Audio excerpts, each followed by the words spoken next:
আসলে কি মনে হচ্ছে চট্টগ্রাম আজকে ট্রফি নিতে পারবে কিনা?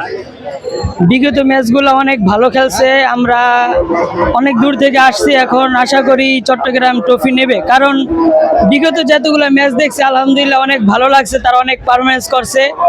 কার উপর সবচেয়ে বেশি ভরসা রাখছে?